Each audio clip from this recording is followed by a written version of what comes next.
Suscríbete a nuestro canal TVC Play y activa las notificaciones. Buenas noches, bienvenidos al banquillo, gracias por estar con nosotros. Les saludamos desde los estudios centrales de TSI.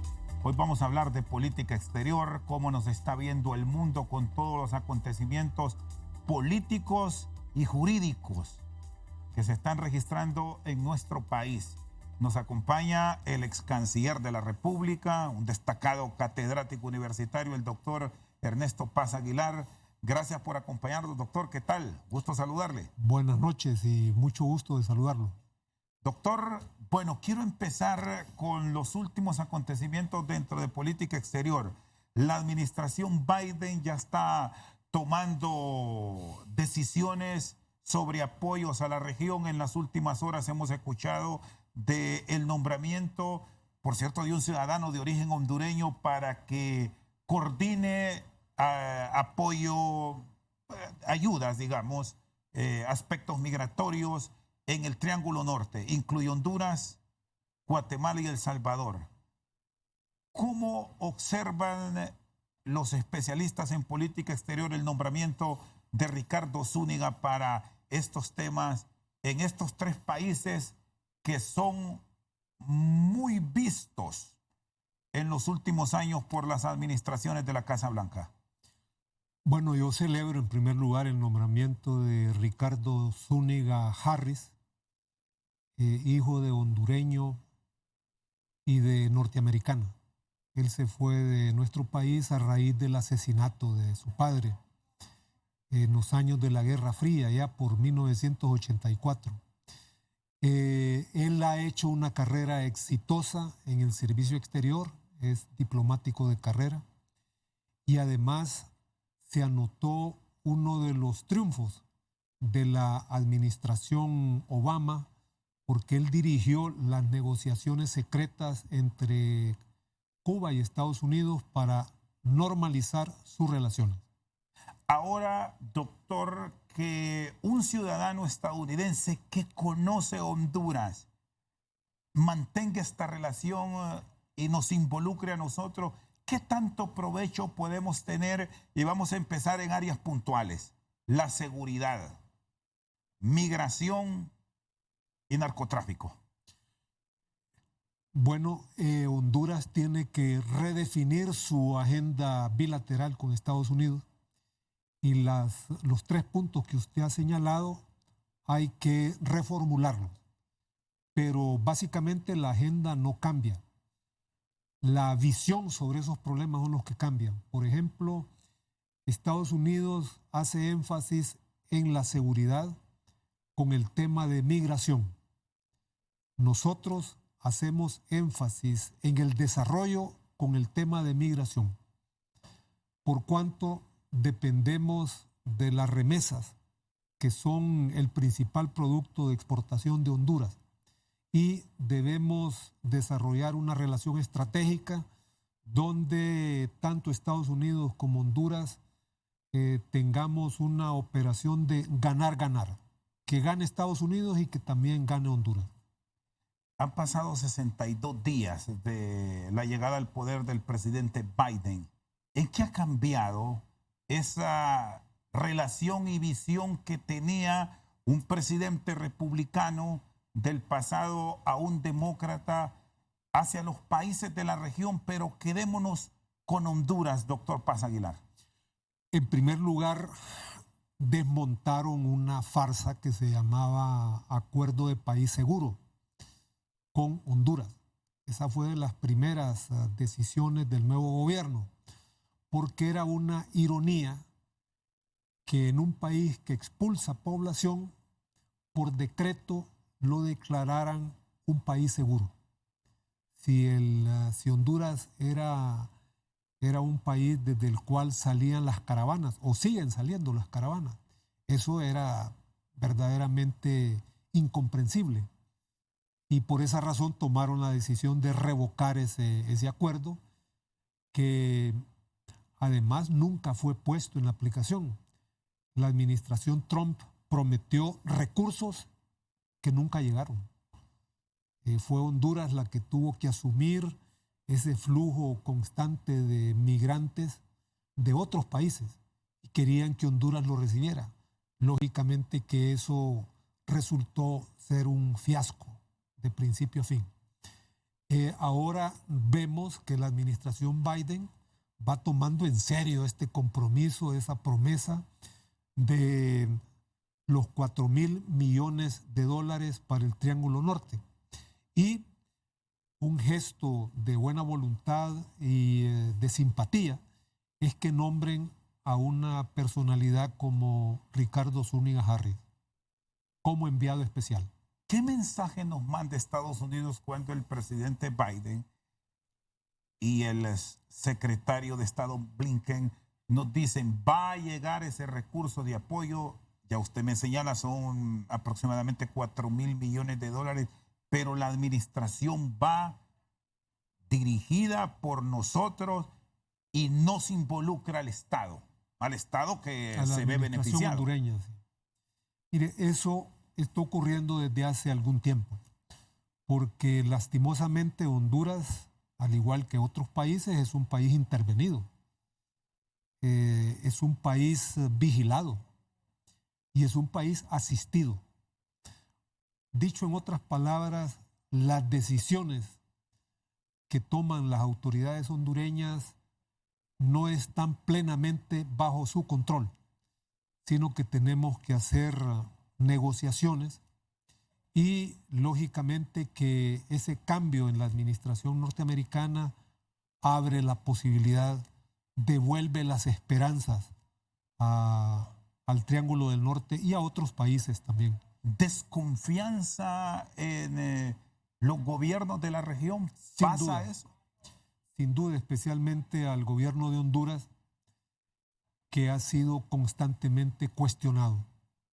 Cuestionado no solamente por el tema de narcotráfico, sino que cuestionado por el tema de violación de derechos humanos.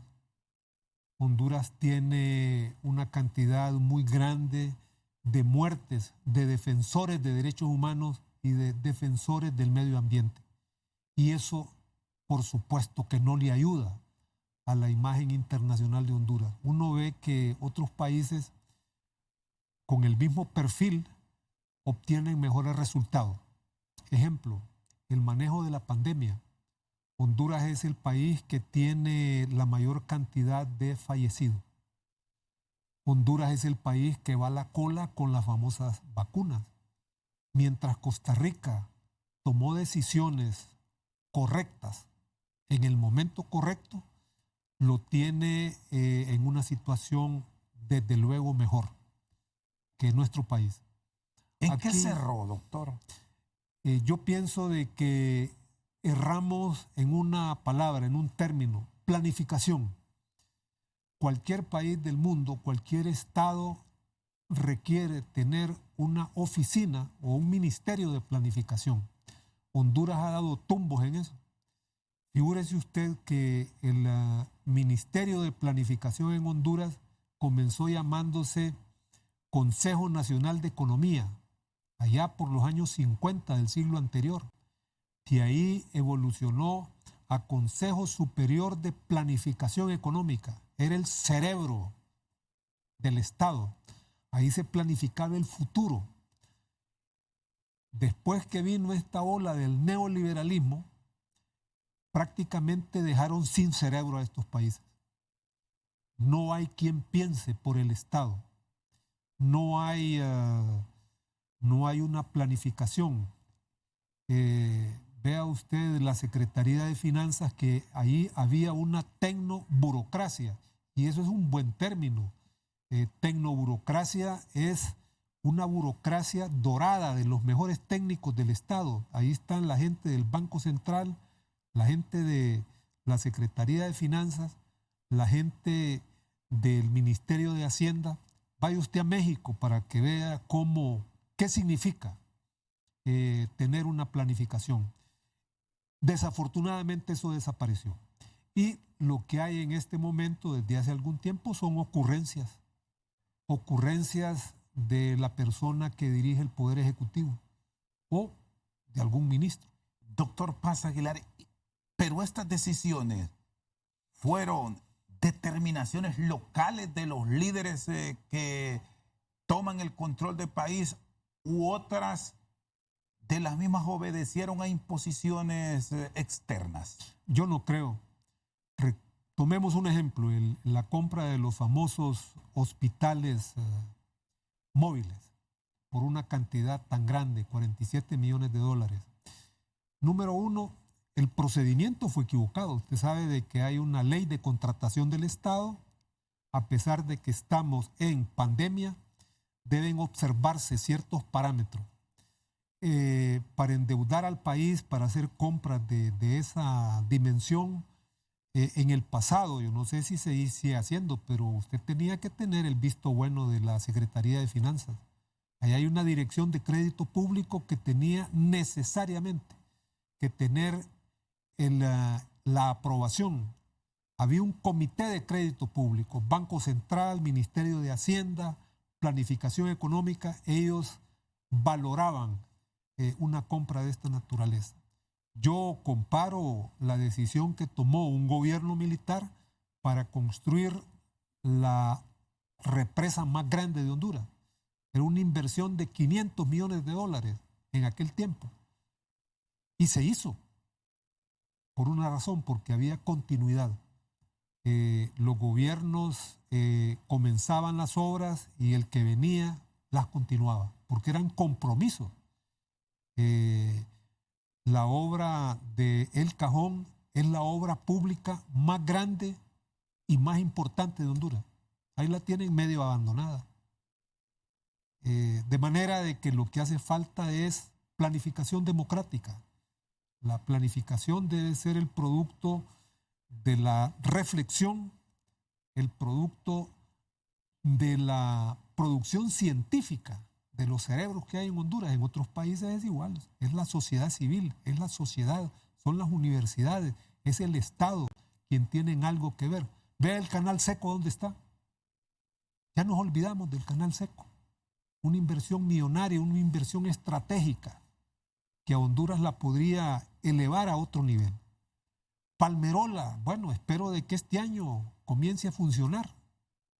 Pero ¿desde cuándo venimos hablando del aeropuerto de Palmerola? La respuesta a eso, a la crisis, es la falta de planificación. Planificación democrática. Muy bien, está con nosotros el ex canciller de la República, Ernesto Paz Aguilar. Vamos a una pausa, ya regresamos.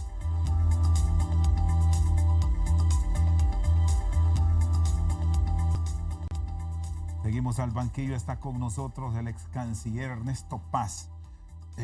Doctor, hablando de planificación democrática, y ya para llegar a los temas políticos que los vamos a ampliar, ¿cómo encontrar compromisos en los políticos por el país y no con los pleitos que hemos visto? Porque hubo insurrección legislativa por el nombramiento, por cierto, de los concejales del Consejo Nacional Electoral, y vea lo que tenemos hoy. Sí. Problemas del proceso electoral del pasado 14. ¿Advierte usted que los partidos mayoritarios, que son los que toman las decisiones, tienen conciencia de esa planificación política? Yo pienso de que hemos fallado porque nosotros vemos el corto plazo. Nosotros, muchos políticos, mucha gente de la élite política, a lo sumo ve los próximos 48 meses, o sea, los próximos 4 años. Y con ese método vamos directo al precipicio. Vamos directo al precipicio porque el huracán Mitch nos demostró la vulnerabilidad y la necesidad de evitar o de revertir ese proceso. Honduras se está destruyendo. Estos dos últimos huracanes destruyeron o casi destruyeron el Valle de Sula. La ciudad principal de San Pedro Sula está amenazada. Usted sabe de que el Valle de Sula se convirtió en un lago, y se convirtió en un lago por la destrucción de los bosques. No hemos podido construir esas represas que garantizan la existencia de la principal ciudad del Valle de Sula, que es San Pedro. Eso no es, mire, eso no es para, eso debió haberse comenzado ya, ayer, inmediatamente, porque ahí lo que está haciendo los diferentes gobiernos han estado echándole sal al mar, reconstruyendo los bordos. Y los bordos, usted sabe de que eso es dinero botado. Usted resuelve para un invierno, no de cara al futuro. Honduras necesita la construcción por lo menos de 2 o 3 represas para evitar el colapso del Valle de Sula, que es el nervio económico de Honduras. Fíjese usted cómo la ciudad modelo, que había un montón de gente engolosinada vendiendo terrenos ahí en Choloma, pues ahora la ciudad modelo quedó bajo de agua.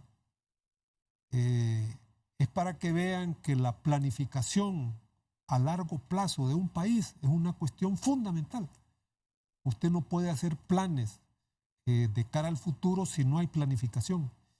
Y lo que me indica a mí el sentido común es que esas represas tienen que ser construidas rápidamente. Y habrá un momento en que los partidos políticos se pongan de acuerdo sin mezquindad para arrancar con todos estos proyectos, porque pasa en principio por aprobaciones del Congreso Nacional. Y aquí ahora, con lo que hemos vivido en pandemia, hay dudas de todo. Así es. Y ya se nos acabó el tiempo. Ese es el problema. Vamos a entrar a celebrar el bicentenario en la más densa de las oscuridades. No hay claridad de nada. Ahí anda un grupo de intelectuales preparando la celebración del bicentenario, y yo siento que lo que se hace falta ahí es una brújula. Honduras forma parte de lo que se llamó en Centroamérica la República Disuelta. Centroamérica tiene futuro si se une. Y nosotros desde el exterior nos ven como una unidad. Hay que hacer un esfuerzo para que Centroamérica se una, para que el Triángulo del Norte se consolide, porque Nicaragua, Costa Rica y Panamá ya están viendo más al sur. Bueno, Panamá es un país exitoso. Ellos recuperaron el canal y es la economía de Centroamérica que más crece. Costa Rica anda bien, digamos. Incluso estos 3 países del sur de Centroamérica tienen mucha relación con China, que es un Correcto. gigante mundial, que los resultados de su avance en materia económica y tecnológica ahí están, nadie los oculta. Así es. Un guatemalteco dice que Centroamérica vivió mucho tiempo de espaldas al dragón, refiriéndose a China continental. Y nosotros creíamos que era la mejor opción hace 20 o 25 años. Desafortunadamente Honduras siempre va a la cola en estas cosas y Costa Rica se adelantó. Costa Rica tiene el mejor estadio de Centroamérica con la ayuda de los chinos, tiene las mejores carreteras, los mejores puertos y aeropuertos, autopistas, porque los chinos invierten. Ahora nosotros llegaríamos tarde y más bien tenemos que acomodarnos con Taiwán. Yo he cambiado de posición. Yo ahora pienso de que Honduras tiene que pensar en Honduras y en el momento en que vive. Hay gente que se precipita demasiado en decir, bueno, abramos relaciones con China continental. Yo les digo un momento, hagamos una evaluación. ¿Cuánto le debemos a Taiwán? Taiwán es miembro del Banco Centroamericano de Integración Económica. Si usted verifica la ayuda taiwanesa a Honduras en términos de cooperación, la ayuda taiwanesa compite con la japonesa, con la coreana. En fin, son unos amigos que tenemos que cultivar esa amistad. Y aquí debo decir que esta posición, doctor, escucharle en los 90 era difícil. Así es. Así es, teníamos una visión más ideológica sobre las relaciones internacionales, pero ahora Honduras necesita y requiere de que pongamos los intereses de Honduras primero y luego las cuestiones de orden ideológico pasan a un segundo plano. Bueno, y entrando en esta ubicación de relaciones, el tema de Estados Unidos, que ya lo habíamos abordado, pero ahora lo retomo, el respaldo para los países del Triángulo Norte, que ya hemos hablado del tema migratorio, pero agregamos otro elemento, las publicaciones que advierten congresistas y senadores de los Estados Unidos para el castigo a violadores de derechos humanos, a corruptos, a narcotraficantes aquí en la región, que han informado, hoy por cierto, que podrían dar ya los primeros en la lista a finales de este mes. ¿En qué puede cambiar todo esto a la región con esa dirección de cambio que nos llega desde Washington?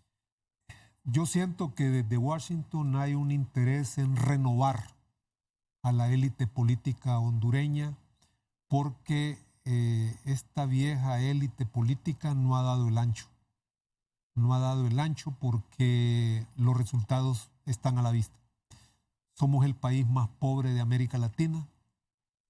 Somos un país donde hay mucha violencia. Somos un país donde los derechos humanos no son los mejores. Bueno, Honduras es un país que tiene presos políticos en pleno siglo XXI.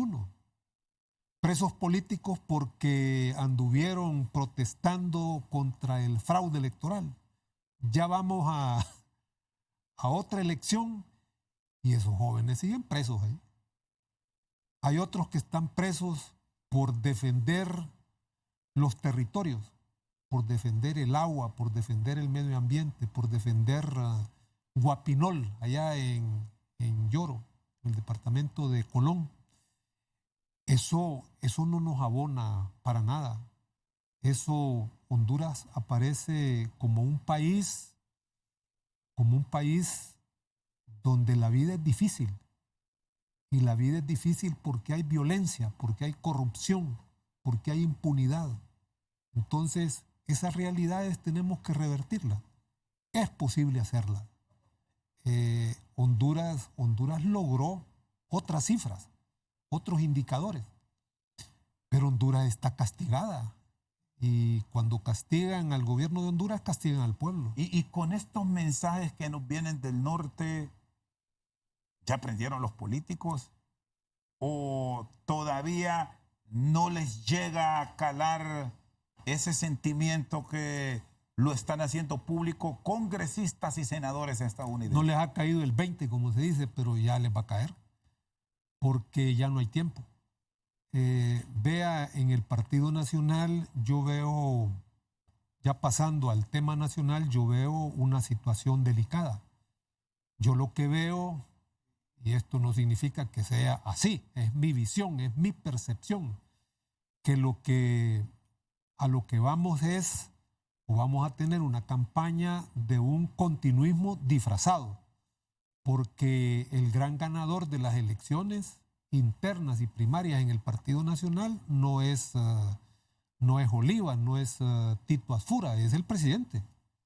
Todos los hombres del presidente van para el Congreso. Todos los cuadros de él se consolidan en el Congreso. Y va a seguir controlando, o podría seguir controlando, todos los poderes del Estado si se pierde el Ejecutivo. De manera de que estas elecciones son elecciones cruciales para los próximos 4 años de Honduras. Honduras necesita un cambio. Honduras necesita una verdadera revolución democrática. Porque hay gente que le tiene miedo a los cambios. Mire, todos los cambios generan riesgos. Pero los riesgos son mayores cuando usted no hace los cambios. Los cambios vienen. Y como dijo el profesor Ramón Oquelí, a veces los procesos de cambio se estancan, pero no se paralizan. Los procesos de cambio van, sobre todo en estos países jóvenes. Nosotros, bueno, yo al menos, yo pertenezco a una minoría, ¿verdad? Yo soy una persona, ya somos mayores, pero los jóvenes somos 9 millones, ¿verdad? Y el 60% son jóvenes. Los muchachos que van a votar en esta elección tenían 10 años cuando el golpe de Estado. Y esos hondureños son diferentes. Redes sociales, revolución científico-técnica, frustración. En fin, nuestro país está cambiando. Está cambiando y necesita el cambio. Muy bien, está con nosotros el ex canciller de la República, Ernesto Paz Aguilar. Vamos a una pausa y ya regresamos.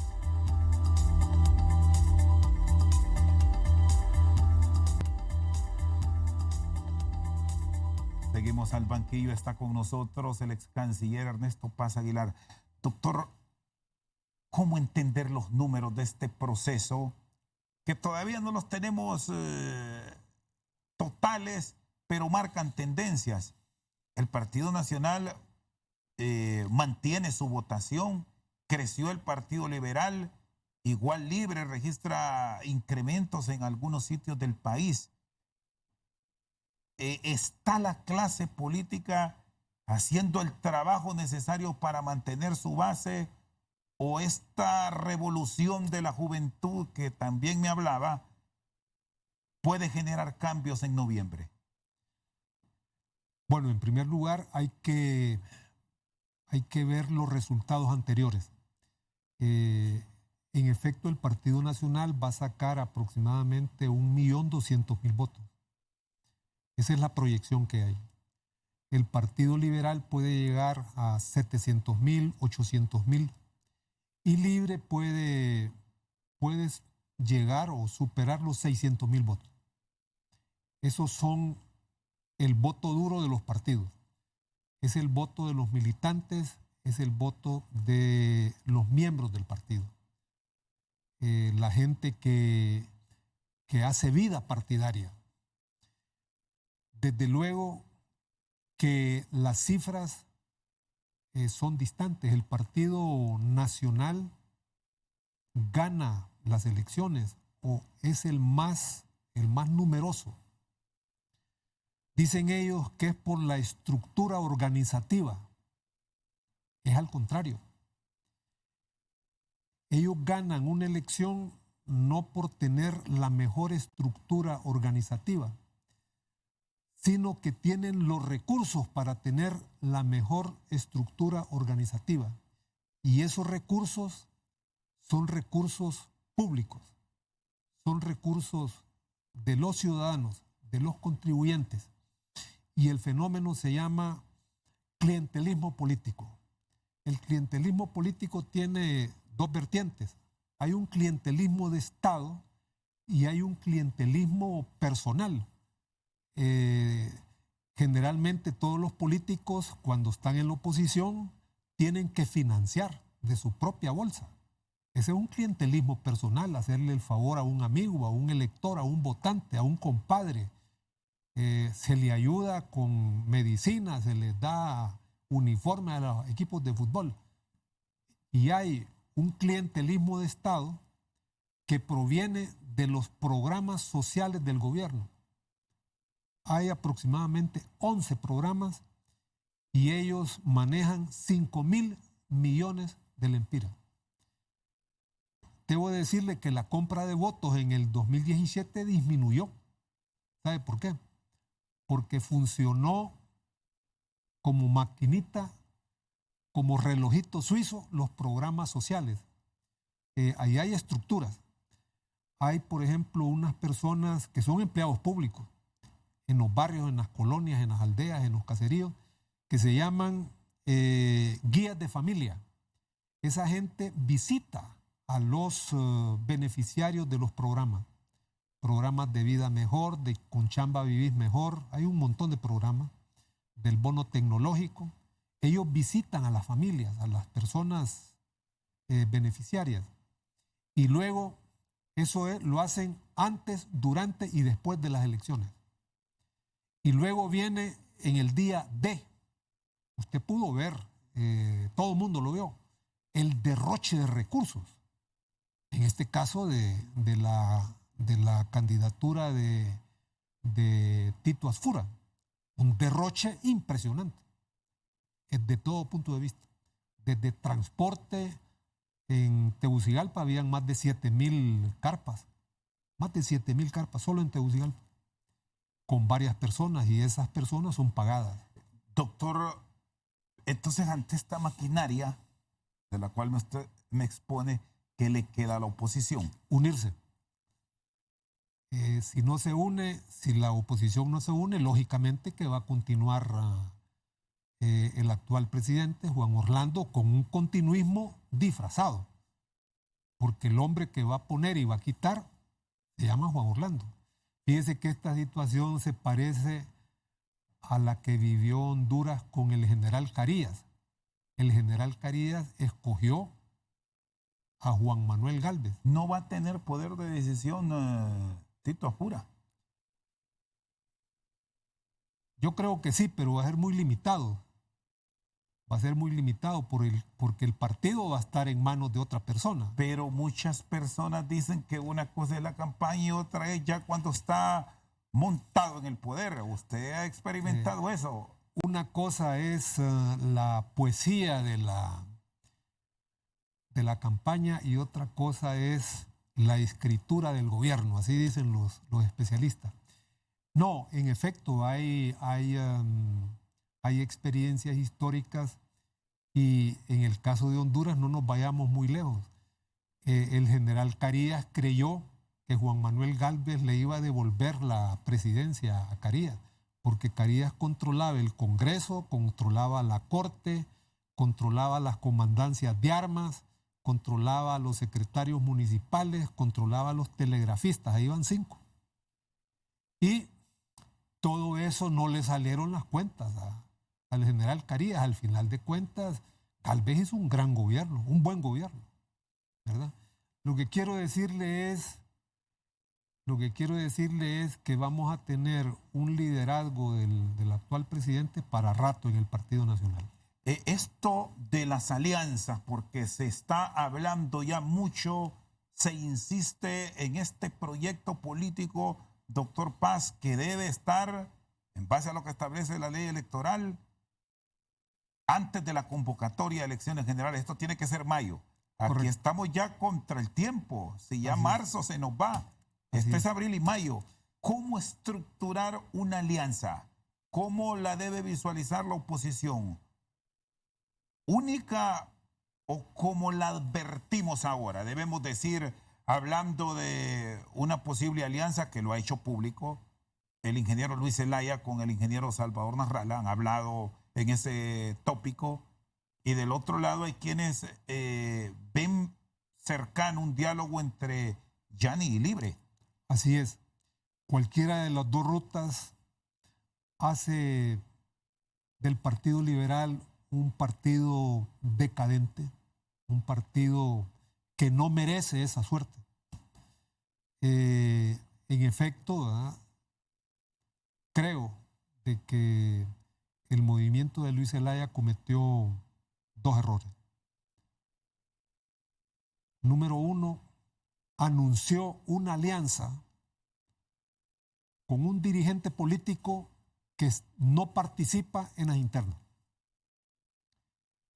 Número 1. Y además que no es liberal.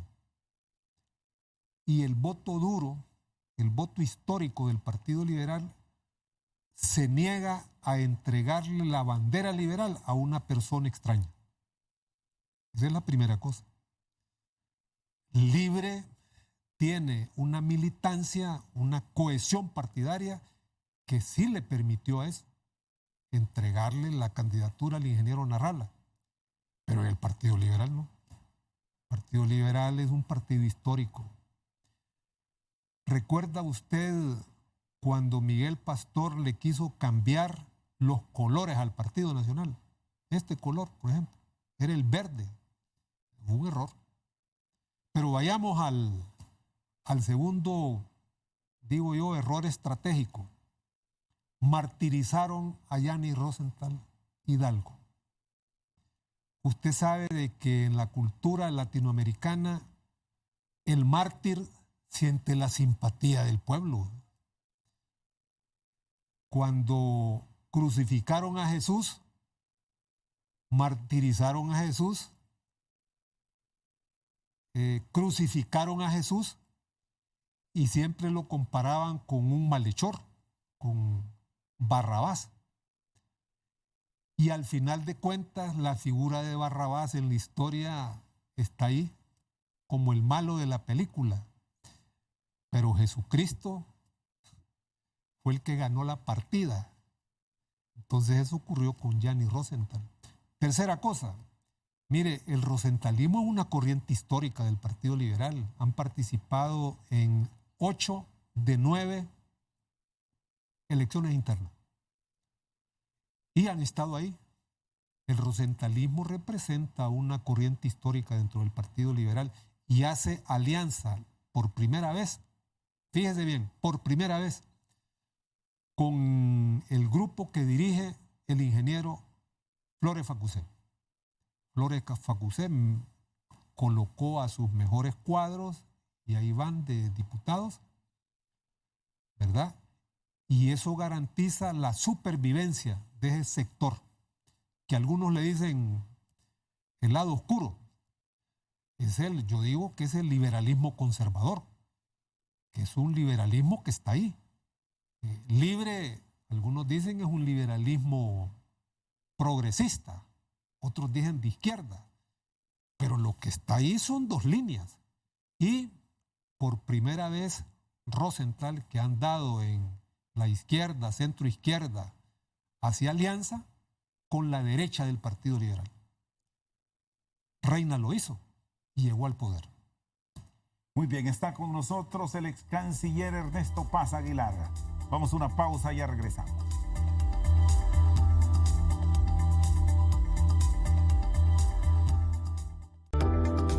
Estás viendo Al Banquillo gracias a Tigo, con el plan residencial de 20 megas para que estés más que conectado con todo lo que te gusta.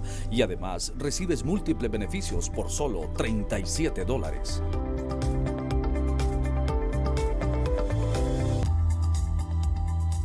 Seguimos Al Banquillo. Esta noche está con nosotros el doctor Ernesto Paz Aguilar. Quedémonos ahora con Libre. ¿Cómo ve la estructura? ¿Ha reaccionado como lo esperaban? ¿O es un partido que se está quedando con una membresía casi estable, que no decae, pero tampoco crece como debe, bajo el entendido que hay que luchar por llegar a la presidencia? Bueno, Libre es un partido en efervescencia, en ebullición, y los resultados son los proyectados, en el sentido de que Libre va a superar los 600,000 votos, y para un partido de oposición que está fuera del gobierno, que mucha gente ha sido perseguida, Libre tiene gente presa, presos políticos todavía.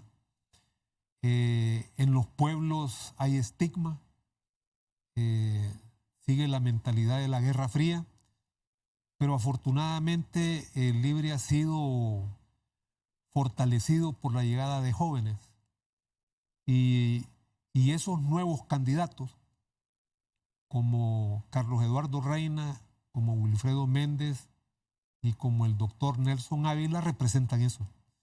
Son liderazgos jóvenes, muchachos que son de Libre pero que no encontraban una expresión en los movimientos tradicionales. ¿Qué pasa si se van y hacen alianza con otros partidos políticos u otros movimientos sin el consenso partidario? Bueno, yo les diría a estos amigos y compañeros que la precipitación es la madre del error. Uno tiene que, en política, se pueden cometer errores que son a veces irreparables y ahí termina la carrera política de alguien. De manera de que, en primer lugar, tenemos que ver cómo queda armado el muñeco, cómo quedan los resultados definitivos. Número uno. Número dos, cómo quedan esas manifestaciones de disidencia, de malestar por los resultados a un nivel, al nivel de diputado, porque hay que reconocer que no fueron los mejores.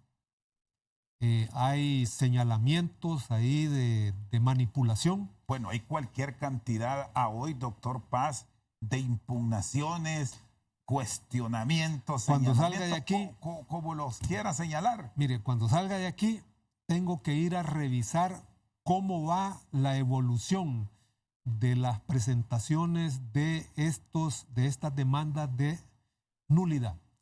Hasta el domingo, figúrese usted, porque el ruido que hay en las redes sociales y en los medios de comunicación no tiene nada que ver con lo que está ocurriendo en la realidad. ¿Qué ha visto ahí? Mire, cuéntenos, doctor. Mire, usted puede hacer mucha bulla en las redes, puede hacer mucha bulla en los medios de comunicación, pero si usted no presenta una demanda de nulidad a la cual tienen derecho, ¿verdad?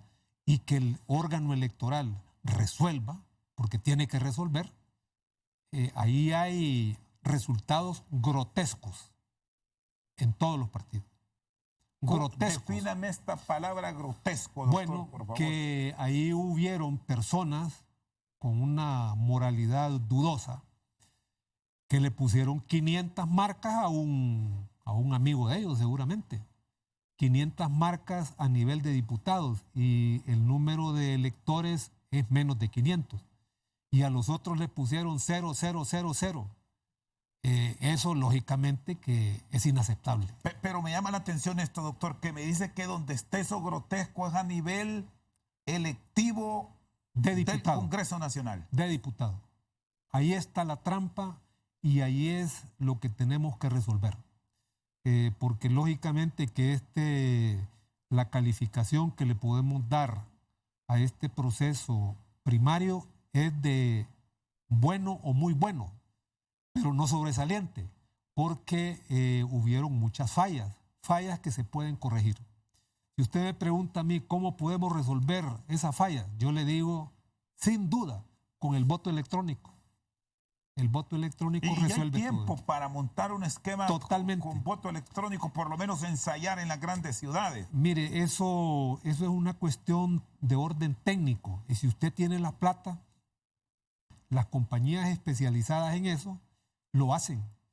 Lo hacen en Brasil, que tiene más de 200 millones de habitantes, ¿verdad? Para que usted vea. Pero aquí, más de la plata, lo que va a privar es el consenso de los partidos, que estén de acuerdo, por lo menos los 3 que fueron a las primarias, es decir, vamos con el voto electrónico. Mire, en la misma ley vieja hay un artículo que habla de la posibilidad de establecer eso, de nuevos mecanismos de votación y de escrutinio. Entonces por ahí nos vamos, siempre y cuando lo acepten, porque si lo que quieren es el caos, pues sigamos así. ¿Y qué daño le va a generar a instituciones políticas como Libertad y Refundación, que revisábamos? Estas quejas que se volvieron frecuentes, igual están reclamando los liberales y está reclamando el Partido Nacional. Mire, por número ser una uno, fuerza política nueva y fuerte a la vez. Bueno, mire, en primer lugar, los sinvergüenzas deben de ser castigados. El fraude electoral es un delito. Es un delito de 4 a 6 años de cárcel. Pero nosotros no somos jueces, ¿verdad? Quien tiene que actuar ahí es el Ministerio Público, que hagan algo, porque ese Ministerio Público es un desastre. Y ahí hay una fiscalía de delitos electorales. Vaya, pregúntenles a ustedes cuántos casos han ganado. Ninguno. No hay una persona presa por fraude electoral en Honduras. Y eso no puede ser. Y ahora hay los suficientes elementos para tener una actuación. Sobran. Lo único que tenemos. ¿En qué lugares ha visto usted? Usted que está allá adentro y que ha logrado. Bueno, en San Pedro revisar. Sula hay muchas denuncias. En San Pedro Sula de los diputados. Le hago una confesión. Yo el domingo estuve viendo esas cosas. Habían 18 demandas de nulidad del Partido Nacional. 7 del Partido Libre, 4 del Partido Liberal. Hoy estamos a miércoles, ¿verdad? Martes. Perdón, a martes. Pues tengo que ir a revisar. Pero yo insisto, mire, la gente si solamente va a protestar en las redes sociales y en los medios de comunicación, no están haciendo nada. Tienen Muchas que veces seguir. se habla y no tienen la prueba. Mire, esa es otra cosa. Porque esos son juicios como cualquier juicio. La carga de la prueba tiene que probarla quien la alega. Entonces usted tiene que llevar esas actas de cierre falsificadas o alteradas. Usted tiene que llevarlas y decirles, miren señores, aquí está el fraude. Y usted la contrasta o la valida con el acto original y con otras actas que hay por ahí. Bueno, y aquí el otro elemento, hablando de tiempo, doctor, es eso. Así es. Son 10 días. Que Tienen se tiene 10 que días. presentar en esta semana. Tienen 10 días hábiles para eso. Y se vencen esta semana. Y Bueno, luego recuerde, viene la Semana Santa y aquí así todo es. el mundo va para sus pueblos. Pero permítame decirle lo siguiente. El sistema electoral hondureño ha avanzado. Lo único que le tienen que dar la oportunidad que funcione. Una vez que se hayan evacuado, supongamos que no pegan estas demandas de nulidad por falta de pruebas. ¿Qué pruebas hay? Porque hay firmas, hay nombres, y ahí usted puede encontrar la explicación por qué razón no querían credenciales con nombres. Fíjese bien, porque esas personas que alteraron son personas delincuentes electorales. Y un delincuente electoral puede ir hasta 6 años preso y le suspenden sus derechos. Eso se llama inhabilitación especial. Y si este señor se convierte en testigo protegido y dice, sí, yo recibí dinero de fulano de tal, entonces ese es autor intelectual. Ese señor puede salir de la planilla de diputados. Yo le estoy hablando como un conocedor de las leyes, como hombre de leyes, como abogado. Pongámoslo en práctica. Eso se llama impunidad, eso se llama corrupción. Esa es la gran oportunidad que tiene Honduras, el pueblo hondureño, los partidos políticos y la misma institucionalidad, que se reivindiquen aplicando la ley. Doctor, le agradezco. Muy bien. Con nosotros esta noche el doctor Ernesto Paz Aguilar. Por su sintonía, muchas gracias.